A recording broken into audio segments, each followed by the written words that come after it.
بسم اللہ الرحمن الرحیم۔ السلام علیکم۔ حضرت ابو ہریرہ رضی اللہ تعالی عنہ سے مروی ہے، وہ حضرت عمر رضی اللہ تعالی عنہ سے روایت کرتے ہیں کہ حضرت عمر رضی اللہ تعالی عنہ ایک مرتبہ صحابہ کی ایک جماعت کے ساتھ حج کو نکلے، یہاں تک کہ ابوا مقام پر پہنچے تو وہاں ایک بوڑھا راستے کے قریب بیٹھا ہوا ملا۔ اس نے آواز دی، اے قافلے والو ٹھہر جاؤ۔ قافلہ اس کے لیے ٹھہر گیا۔ حضرت عمر رضی اللہ تعالی عنہ نے فرمایا، اے بوڑھے کہہ جو کہنا ہے۔ اس نے کہا، کیا تم میں رسول اللہ صلی اللہ علیہ وسلم موجود ہیں؟ اہل قافلہ نے کہا، نہیں، وہ اپنے مولا سے جا ملے۔ اس نے کہا، کیا وہ وفات پا چکے؟ انہوں نے کہا، ہاں۔ تو وہ رو پڑا اس قدر کہ ہمیں خیال یہ ہونے لگا کہ اس کے جسم سے روح نکل جائے گی۔ پھر اس نے کہا، آپ صلی اللہ علیہ وآلہ وسلم کے بعد امت کا والی امیر کون بنا؟ انہوں نے کہا، ابو بکر۔ اس نے کہا، بنو تمیم کا سردار؟ انہوں نے کہا، جی ہاں۔ اس نے کہا، کیا وہ تم میں موجود ہیں؟ انہوں نے کہا، وہ بھی وفات پا چکے۔ انہوں نے کہا، وفات پا چکے ہیں؟ انہوں نے کہا، جی ہاں۔ وہ رویا حتیٰ کہ ہم نے اس کے رونے میں ہچکیاں سنیں، اور پھر کہا، اس کے بعد کون امت کا والی امیر مقرر ہوا؟ انہوں نے کہا، عمر بن خطاب۔ اس نے کہا، بنو امیہ کی سفیدی کہاں ہے؟ اس کی مراد عثمان بن عفان رضی اللہ تعالی عنہ تھے، اس لیے کہ وہ زیادہ نرم مزاج اور نرم خو ہیں۔ پھر اس نے کہا، اگر ابو بکر کے بعد عمر رضی اللہ تعالی عنہ بنے ہیں تو معاملہ بہتر کی سپرد ہوا ہے، کیا وہ تم میں موجود ہیں؟ انہوں نے کہا، وہ آج صبح سے آپ سے مصروف گفتگو ہیں۔ اس نے کہا، آپ میری مدد کریں، اس لیے کہ میرا کوئی مددگار نہیں۔ حضرت عمر رضی اللہ تعالی عنہ نے فرمایا، تو کون ہے جو مددگار کی تلاش میں ہے؟ اس نے کہا، میں ابو عقیل بن ملیک میں سے ہوں۔ رسول اللہ صلی اللہ علیہ وآلہ وسلم کے ساتھ میری ملاقات ہوئی۔ آپ صلی اللہ علیہ وسلم نے مجھے اسلام کی دعوت دی، میں ایمان لایا، اور آپ صلی اللہ علیہ وسلم کے لائے ہوئے دین کی تصدیق کی۔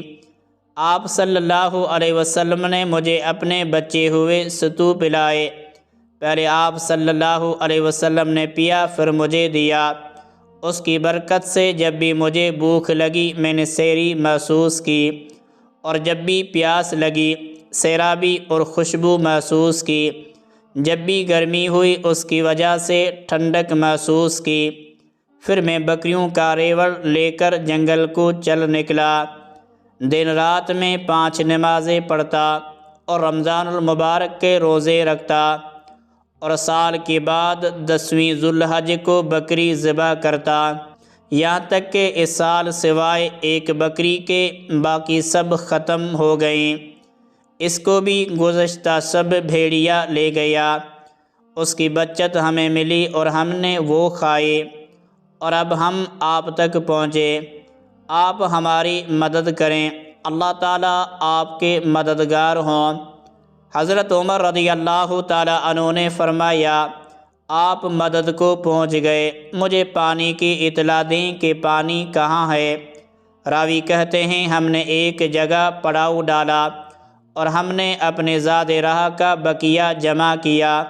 راوی کہتا ہے، گویا کہ میں عمر رضی اللہ تعالی عنہ کو دیکھ رہا ہوں کہ وہ سڑک کے قریب چادر اوڑھے ہوئے اس کی اونٹنی کی لگام تھامے ہوئے ہیں اور کھانا نہیں کھاتے، اس بوڑھے کا انتظار کر رہے تھے شدت سے۔ جب قافلے کے کوچ کا وقت آیا، حضرت عمر رضی اللہ تعالی عنہ نے پانی والے کو بلایا اور اس شیخ کی صفات اور تعارف کرایا، اور فرمایا، جب یہ تیرے پاس آئے تو اس کا اور اس کے اہل و عیال کا خرچہ دے دیا کر، یہاں تک کہ میں تیرے پاس لوٹ آؤں گا انشاءاللہ۔ راوی نے کہا ہم نے کئی احکام پورا کیے اور واپس لوٹنے لگے۔ جب ہم اسی پڑاؤ کی جگہ پہنچے، حضرت عمر رضی اللہ تعالیٰ عنہ نے چشمے والے کو بلایا اور فرمایا کیا تو نے اس بوڑھے سے اچھا معاملہ کیا؟